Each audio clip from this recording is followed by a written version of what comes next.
Pulled up, geeked in ski, got Zukas, Uzis, double pay murder. Got clicks and ticks on ease on bits, talk shit. Whole squad getting burned up, huh?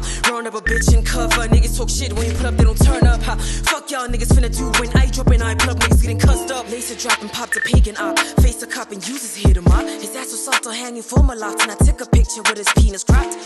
I drop yang so I Hey yo, what's up? It's your boy, Bad Boy Cartel, and today I'm posted with Crystal McKnight. What's up? What's up? I'm G, what's up? Yeah. I just noticed that you're actually a perfectionist. You know, when you came through, she was actually involved in the whole setup process. What's that about you?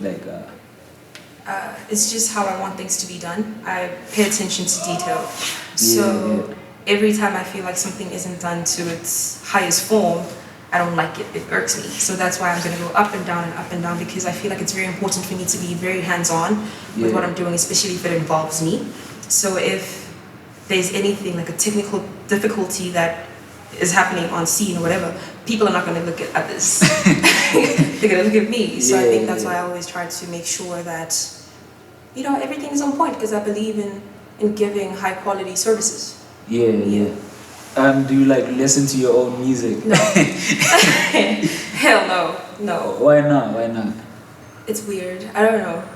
I prefer not to because then it goes back to me being a perfectionist. I'm gonna hear everything that I missed the time that I listened to it before, and then now I'm gonna want to change it, and I'm not gonna like it, and then I end up fucking everything up. Well, I don't fuck it up, but I'm gonna try to change everything. Yo, PG.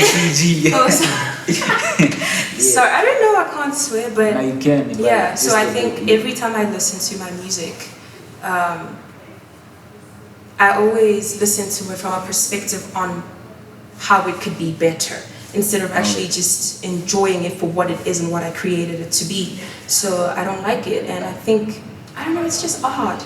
I don't end up liking my songs because I feel like I could have done better. So I feel like listening to it is just a process that I try to avoid. And the freestyles, what is that about you? I mean, when you came out here, you did a 4-minute freestyle 3 times.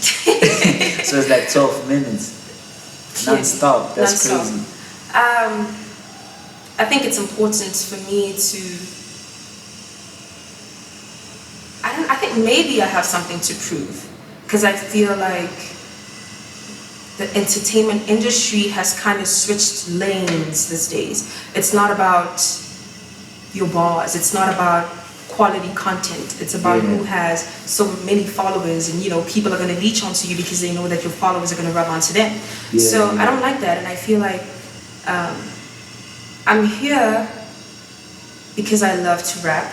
I'm here because I'm obsessed with this gift that I was given, and I think it's important for people to know that I'm doing this for the right reasons, and they should know how important it is to me. Because if you look back in the day when hip-hop was first pioneered, all these people did was freestyle all the time in the streets, you know what I'm saying, beatboxing and stuff like that, to show you that I'm an MC, I'm a poet, and I'm really serious about this. And eventually that skill and the talent is what led them to getting signed or, you know, blowing up, whatever the situation is. So that I am just following the blueprint of my idols and how they did it, and I'm just doing it the same way. Especially now because I feel like hip-hop needs it in this country, honestly. So that's and now mentioning that pioneers and all that, who inspires your music? A lot of people. The first hip-hop song that I ever heard in my life was Homecoming by Kanye. I think I was in 5th grade. But yeah, that's the first song. But then obviously I had to go back to really understand what is this. And I started listening to a lot of Tupac at the time. Shout out. Yo, I was obsessed with Tupac, like it was insane. To a point where my mom had to get my uncles and stuff because she's like, I don't understand what's wrong. Because my mom's an extreme Christian, you know? So now I'm out here posting this guy with like Thug Life tattoos. It's like she didn't understand what was going on. But Nas, Hov, Jay-Z. Yes, Jay-Z, most definitely. Tyler, the Creator, Kanye West, Travis Scott,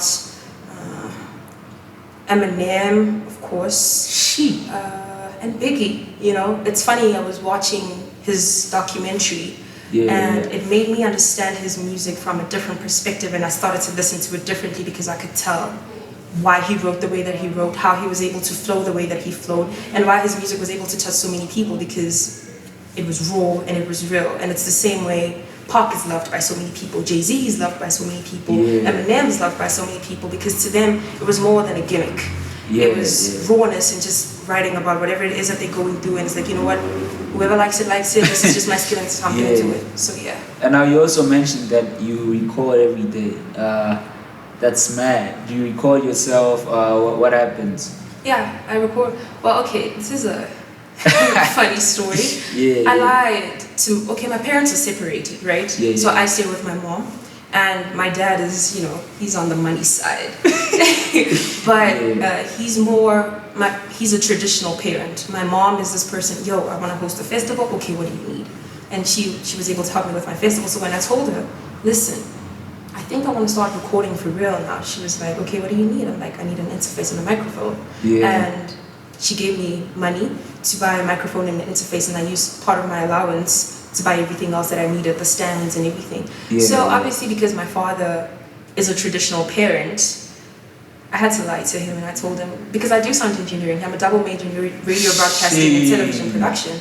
That's why I was going around, I know what's going on. Yeah, that's crazy. So I had to lie to him and say, I need a television, I need a sound engineering thingy, like equipment they needed at school and stuff like that. So I lied to him, and then he sent me money and I bought my equipment. So I had to learn from scratch on how to record myself, how to mix, how to master. But then I think I had an upper hand because I do sound engineering here. So it's a bit different, because here we mix, television vocals, not musics. But then I had to then start from scratch and do that. So I do record every day. Yeah. But I think it's not as nice as people think it is recording yourself. Not for me. Well, I enjoy it, but because I'm such a perfectionist, I can spend hours and hours on one song. Yeah. And shit, man, I ain't trying to put you on the hot seat, but I had your man's a producer. I'm not gonna mention him, but I drop behind. Yeah, he is. Oh yeah. He makes your beats, right? All of them. Every beat that you hear, like, that I hop on, he makes the beats. But I don't want to make this about that. So you know what I mean? When you guys are not on good terms, he doesn't send you beats. Whatever. We're always on good terms. The thing is, I feel like the way that him and I got together, it wasn't just an impulsive decision. We were best friends for 2 years. Never did anything, literally only hugged twice within that span. What? I'm serious. Nah, bro, shit. I'm serious. And because, he was in Polokwane and I was here. So all we could do is talk on the phone. So you could imagine like a foundation that was built on two people getting to know each other. He's out here. Oh. He just couldn't come because he's at school. He was going to come if it was tomorrow, but then we had to make it today. But I don't want to make this about my relationship or anything. But he does make the beats. He's honestly incredible. And there was a time where I had stopped rapping because before I got my equipment, I would work with different artists and different producers, and they felt like I owed them something. Well, when they're the ones that called me to come record, and then when I did that, it was kind of like, okay, now I'm doing this for you, you need to do this for me. Shit. And then when I would record, they wouldn't give me back my project. So I kind of didn't like that, and I just stopped. I was like, okay, this is not for me. And then he's like, nah, fuck no. So he sent me the beat, the archery beat. Yeah. And then that's when I recorded it, and then from there on, I never stopped. But the reason I haven't been dropping at all isn't because I'm like, I don't want to be consistent or anything. I think people don't understand that this is my final year. I can't fuck it up, you know what I'm saying? No, sorry. That's cool. No, honestly, I can't mess it up because my parents pay a lot of money for me to be here, and But important. music is also part of your learning, ain't it? It is part of my learning, but school is more important to me. Yeah. Because... Or you're afraid to blow up? Nah, never. The thing is, I feel like a lot of people rush getting into the industry without knowing what they're getting themselves into. That's why you still have grown artists getting messed over by labels and contracts. I came here specifically knowing why I wanted to be here, to learn about the entertainment industry, the media industry. Just because I major in television, radio, doesn't mean that's the only thing I did.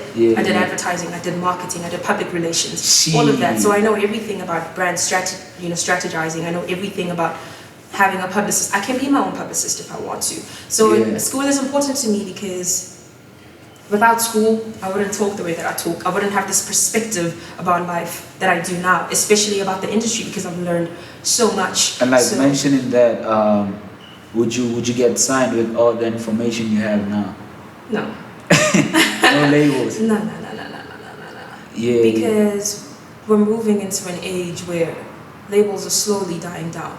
I think the reason why people still want to get signed to labels is because they don't want to have the responsibility of being in control of their careers. Because you need to understand that a label offers you a management team, they offer you a publicist, they offer you, a marketing team, and they offer you someone who creates your brand, a makeup artist and a stylist, and they pay for everything. Then they pay for your production, and then they pay for everything, literally everything, right?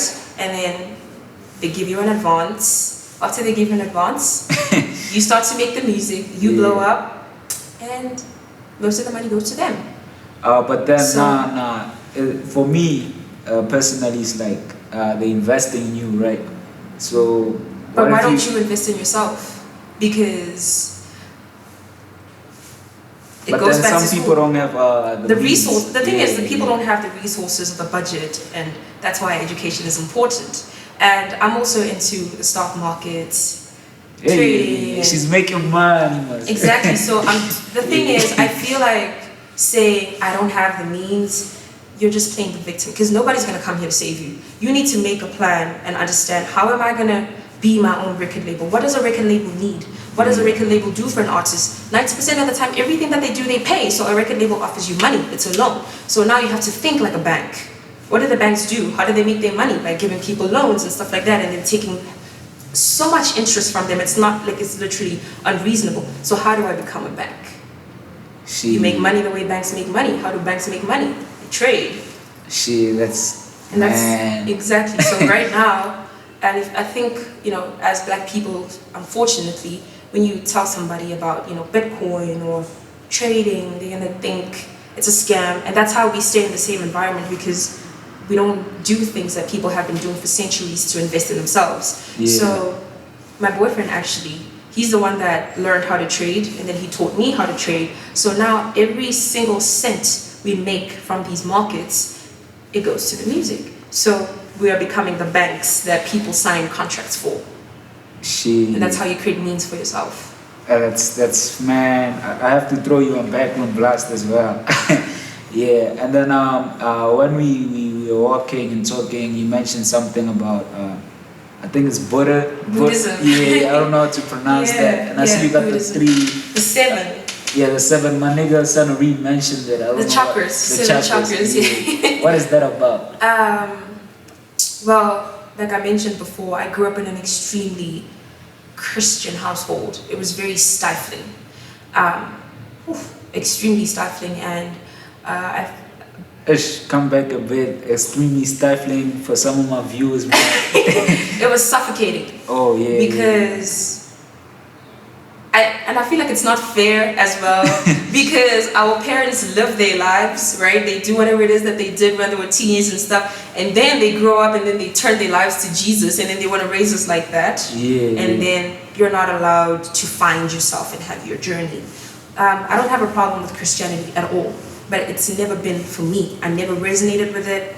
It doesn't make sense to me. It contradicts itself a lot. So I've always been the type to ask questions, even every time I go to church. It doesn't make sense, And just also as a woman, I just feel like religion is against women, just as society is. I'm serious, because a female, for example, she has to be a virgin and pure, for this man. But then man can have 60 husbands. It's like, it's those types of things that I never understood.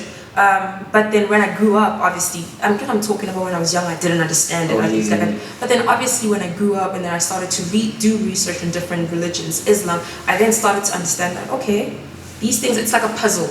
You know what I'm saying? They connect with each other and they all lead to one source, which is God, right? So then I had to ask myself, which way is best for me to connect with this creator, this consciousness that created all that is, you know? Because I don't want to do it through Christianity, I don't want to do it through other religions. And, you know, Buddhism just found me. I remember when I was younger, I watched a Tina Turner movie, and she was abused by her husband then. And then her friend introduced her to Buddhism and told her to chant like the prayer.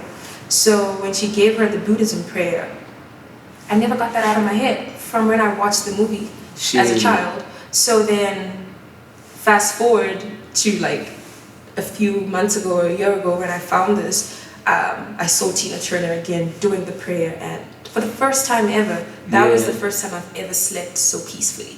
So then I started to do my research about, I'm a Nichiren Buddhist, and the chants that they do, the prayers, the meditation, and that's just how I've been. And honestly, it's the happiest that I've ever been.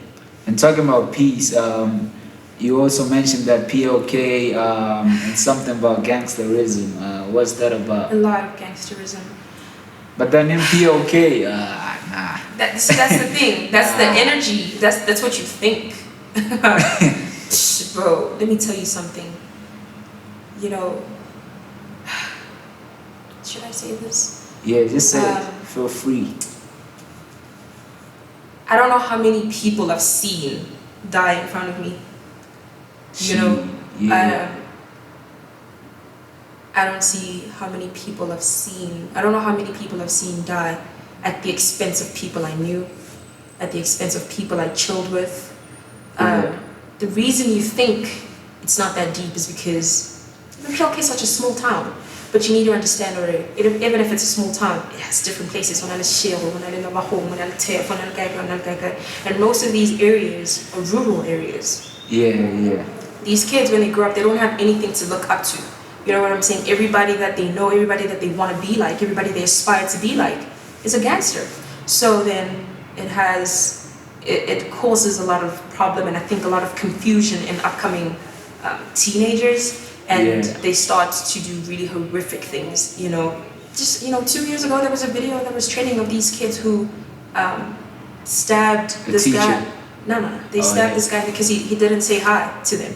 Shit. And they stabbed him, and they took a video dragging him, and they took a video, threw him in a ditch, and he passed on. So I lost so many friends to gangsterism, and I was a part of it. It's just, I don't know, it's sad because it's getting to a point where it's either you do it or you're gonna die because of it. Shit. You know what I'm saying? So the people don't think it's that deep. Even the cops don't pay that much attention. It's not that they don't pay much attention. They fear the areas. I know guys who, their friend got killed and they went to go, you know, to one-up them basically to pay. They had to make his gang pay. You know, they murdered him so horribly, like they cut his limbs off and then threw it at his crib. So it's horrible. Just because it's not gun violence doesn't mean it's not as hectic. It's just as hectic. But I've learned to get out of that because when I was okay. When you say you were a part of it, what do you mean exactly? What were you doing?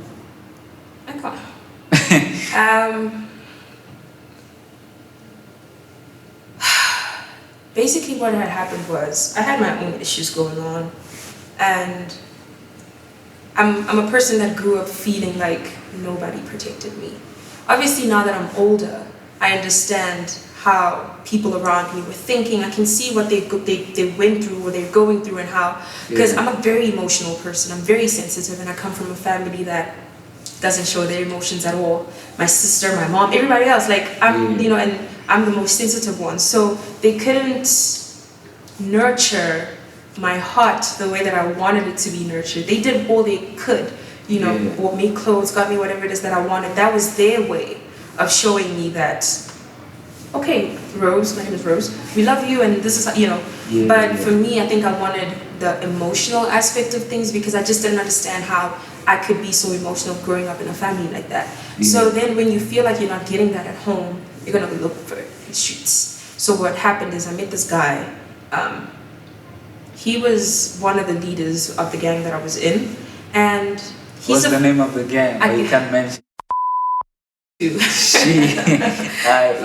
Oh my gosh. And you know, the crazy thing is, at that time, because I had never felt protected, for someone to be like, hey, if anybody does anything to this person, I'm gonna kill them, that did something to me. You know what I'm saying? It made me feel like, holy shit, like, even if I'm not getting it where I want to get it, you still get I can get it here, you know? And it just, at first, you know, it was just for fun, whatever. Then now, everywhere you go, every time people are dying, people are getting stabbed, you know, at my expense. Most of the time. So imagine how I feel now knowing that, you know, a lot of people got hurt because either they tried to talk to me or they tried to do something. Because, you know, they don't understand, who's this girl and what is she doing with this gang? You know what I'm saying? And these niggas didn't want that, because the ironic thing is that we became each other's family in ways where how we felt like we weren't helped at home, we could help each other that way. So they got attached to me in such a point where they didn't want me to go. So every time they would see other people trying to talk to me, it was a threat to them. And that's how they would fuck people up. And then obviously, you know, power is addictive. I then started getting addicted to the power. I'm like, okay, so here I have a gang of over 100 people. Clearly these people do whatever the fuck I say they should do. Bet, let's do this then. So I started to get a very cynical. And it's ironic because I'm a very like down-to-earth person. I'm very mellow, but I had a lot of anger. And I still do, and it comes out in my music and when I'm rapping, whatever it is. So then it just got too intense where now the guy who introduced me or whatever got up. And I'm not snitching or anything because this is known. And now it was up to us on like, what are we gonna fucking do with this, you know? It was getting out of hand to a point where now we're like drawing up plans on what we think we're gonna fuck up, you know, shit like that. But eventually something happened, something extremely horrific happened to me. I got hurt, like heavily. The first time I got stabbed, it wasn't, you know, it was just, okay, whatever. But then I think when what happened the second time, it was just like a wake-up call. But it wasn't even the first wake-up call, you know, because I'm a person that believes in, you know, your ancestors, they give you signs, they tell you stop doing this, do that. But in December, I remember I was alone the whole, I think for 2 weeks or something. So they came to my crib, we were just hosting whatever it is. At this time, like I was extremely wild, like I was just out of control. And I remember they came to my crib. So the guys that were there, they started to feel power because they were these, you know, notorious, you know, stop. Don't say that out loud. Is that the most powerful gang? They were, I feel like now. Is it? They were the most. I don't know about now. So they, you know a samurai? Have you ever seen a samurai? Can you say it in Vernac? I don't know what that is. A samurai, like a samurai sword. I got it. These guys. They started going crazy, so they went outside and started fighting. And then one came inside the house and said, yo, they fucking so and so up. And this guy went out with the swords, and they fucked up someone that I grew up with, someone who was like a childhood best friend. So when that happened, I was like, what is this? You know what I'm saying? Because I'm like, now like people like are really getting hurt because and the worst part is that every time before they would do something, they would ask me like, what should we do, Crystal? You know, like, do we do it? Do we not? So after that happened, I was like, nah, I need to stop this. And then I quit. But because I was like addicted and stuff, I went back and then I got hurt and I was just like, nah, this is... And speaking about that, man, were you always Crystal? Is that your first stage name? Always. Crystal McKnight, always. Always. High school. Since high school. How did you come up with that name? Mindless Behavior. Do you remember Mindless Behavior? You don't know? Is it a movie? No, oh my god. The kids, that boy group. Nah, I've been shipped. Mexico. Damn. How old are you? I'm from Mexico. What does that mean? But there was this guy called Pro Diggy Crippen. That was his name. So like all of the girls were obsessed with him because he was the prettiest. So I was like, how can I make my name match with his surname? So I was like, oh, Crystal Crippen. So I started to call myself that. I'm like, I'm serious. It was so weird. Yeah. And then I lost a really close friend of mine. Him and I, we got connected because of our love for Travis Scott. He was the only person I knew at my school that listened to Travis. Because I mean, it's PLK, dog. You know, like, and this was back in the day when Travis wasn't Travis now. Yeah. So because I've always been obsessed with music, I was always finding the latest songs, latest. And talking about that, talking about that, were you always into Travis, or was it Mona Dalev, or before that? I listen to both. Even now. Yeah, the fuck, how can you fucking be from the pop and not like those types of songs? You grow up listening to them every single day. This side they're playing it quietly, they beat them a little, the same thing. So yeah. But Teddy and I, we clicked because of our love for Travis. Yeah. So he used to call himself Nitro. And he passed away. Him and I, we were together that day, whatever it is. He just popped up out of nowhere, the ironic part. Yeah. And then after that, that was the last time I saw him. When I went to school, I was like, where's Teddy? Like, people texted me like, yo, when was the last time you saw Teddy? I'm like, Saturday. They're like, nah, bro, he's gone. So for me to give tribute to him, I wanted my name to infuse something that he represented. And because he loved Travis Scott so much, I was like, you know what, okay, I'm gonna add McKnight to my name. And this was after Travis Scott dropped Birds in the Trap singing McKnight. Yeah. So I was like, okay, my name's gonna be Crystal McKnight. And that's where it comes from, because I was just paying tribute to Teddy, who passed away. Yo, R.I.P. Yeah. And talking about that, I want you to give your 5-year older self a message right now. 5 year older? Yeah. Okay, I'm turning. Just look at the cam. Tell her right now, tell Crystal in 5 years. Crystal in 5 years. Now let's look at the main one, let's look at that one. I'm kind of shy, I don't like looking at the camera. Crystal in 5 years is going to be a household name globally. I think it's very important. I want to be a representation and a sacrifice that has to be taken to show people that it could be done. I don't know. Crystal in 5 years. My festival, Exodus Rage Festival, should be competing with the biggest festivals in the world. I should have at least 2 international albums. I should have a music video award. Yeah. I should have performed on the VMA stage, BET stage. Crystal McKnight in 5 years should be wiser, should be smarter. She shouldn't be so hard on herself as she is now. She should still work hard. She will be working hard. She shouldn't get comfortable. She shouldn't change, and she shouldn't forget her roots, because Polokwane birthed me. It raised me. You know, even though people say we're ratchet, we're good like that. We don't give up. And I want to show people from my hood and where I'm from that it could be done, and it will be done. So yeah, and I should have a net worth of about 35 million or so. And drop $1 million on cartel. So that's what I don't like to say out loud what I want for myself. This is the first time I've actually ever said this, because sometimes dreams could be so big that they scare you yourself, and you're like, how am I even gonna achieve this or attain this?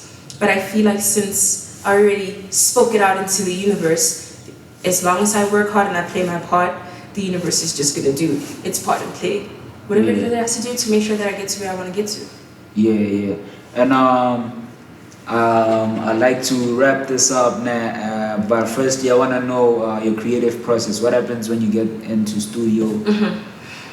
Okay, well, I don't get into studio. Oh, studio's right yeah, there. it's like I wake up and it's there. But when I get a beat, like basically, I Drop Yang always sends me beats, right? Yeah. He would send like a beat pack of like 5 beats or so on and so forth. I don't listen to a beat for more than 15 seconds. It's too long. If it doesn't... What? I'm serious. If it doesn't catch my attention same time, it's not the right one. It means you're forcing the process. You understand? I'm serious. In the same way that it didn't catch your attention the same time you heard it, when a person listens to it, it's not going to catch the attention the same way. So it's important. So every time I listen to it, it's only 10 seconds sometimes, it's just like, okay, this one is it. And then every time I write, it's extremely important to allow the music to flow and to write itself. Because most of the time, we want to force, like you want to think, yo, this punchline must be like this, No, it's not going to come off organically. If you listen to all of my freestyles or my songs, they all flow. It's like there's a setup, it's like, and it reaches an anticlimax. That's because I allow myself to hear what the beat is telling me to do.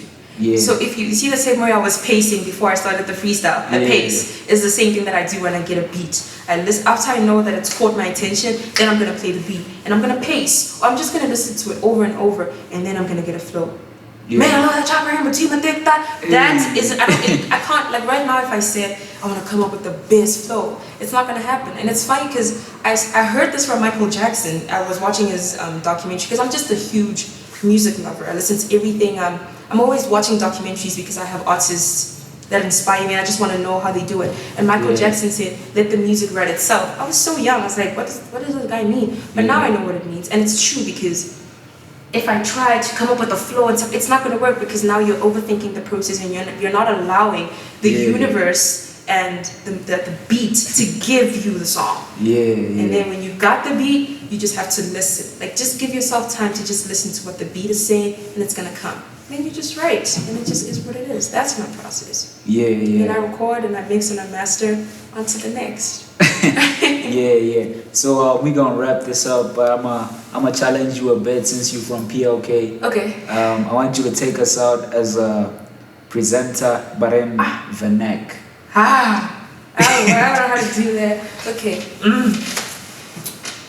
Yeah, that's that camera. Okay. So I need to speak Betty. Yeah, take us out of the show as a presenter. Okay. Chase, I think like Crystal McKnight, you do Jim Mokili Cartel. What's your name again? Tip Top, I should have well Blumila, we share your now and our Polokwane, Blumila, Boston Media House, and I'm going to share my teacher out, and I can never dealing with dealing. Yeah, peace out. I hope you guys enjoyed this interview. I'm Crystal McKnight, and this is Cartel, and we're out. Why would you make me do that? That was amazing.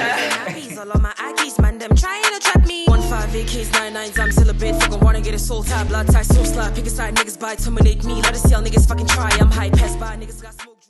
Intimate fucking the games, I'm celibate, open on march at the kids, make the barricades, summoning spirits, man, I got a candle, bitch, I'm a tree, don't know why you keep throwing shade, I empower, I pull up and control the race, I pull up and I control the race, I still look for all the cheese, even in a maze, exciting these niggas, I ain't even blaze, must please, envy got you looking like some green peas, strong breeze, I blow these niggas, watch them drown with crack knees, and then freeze, I split seas, I drop busy, God can beat, I can't see, cause I drop on a fucking beat, what you mean, I can't sip on your fucking street, child, please, quit and lies of sauce lease, and I'm smoking niggas like I'm Hercules, I pull up his socks and I'm timed with a wire, take his empire, deflated like a tire, timed like a Mayan, strapped like a tiger, eating olives with the pop on by the planet of defiance, form up in alliance and burn up all the appliances, take up all your clients, define laws like a sign, straighten up the rap game like my bars are in line, everybody in a line like they're heading down to Zion, I got lost and found on some amazing grace shit, they talking shit but these hoes can't phase me for shit, call me a lick, fuck around, your ass getting kicked, I got these hoes suicidal, slitting their wrists, they're taking a shit, these hoes belong in the pit, the dry as fuck come and swim, and bathing my spit, shit, I'm really fucking going hammering shit, fuck around, I might fucking lose some screws and shit, who's the hit, who pulled up and they all hit, who's the king, who's hot, with no flame lit, who won an auction without even placing a bid, or drink water from a bottle that still had its lid,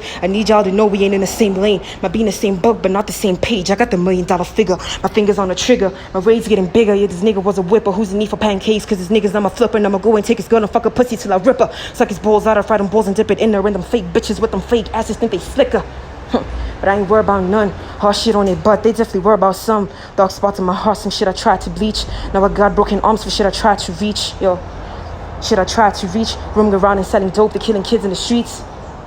They're killing kids in the streets. Now that shit is expressed to the sound of this shit. They call me devil cause my words got them feeling the heat. They try to kill me but they know I go harder than concrete. I'ma spit till I die and I'ma float while you sink. I'ma suck your daddy's dick while you playing with pink. Bitch, terminate me. I go harder than dick and all you niggas can't erase me cause my presence like ink. I'ma do what I please. I blow niggas like a breeze. I fry these niggas like my food and wash my face with the grease. I wear these niggas like my clothes and then go brag by my steez. I'm cutting off these niggas and iron in all of their creases. Niggas in the 6, my niggas lost in the abyss. Crying for some houses but ain't trying to save for bricks. They cry about catching licks and sipping lean and fucking chicks. They scrolling down on Instagram talking about who's a better bitch. I can burn a bridge, a lighter can heat up a fridge. I ain't no cartoon, but I got a little to my stitch. Yeah, I'm from Limpopo, but a girl is not a witch. But remember that a plug will never go against the switch, so be careful. Is you fucking in or is you not? You get it? You getting out the matrix or you remain in a box. You're trying to see your blood flow or have it building up the clots. Are you seeing angel numbers when you look up to your clock? Think about it.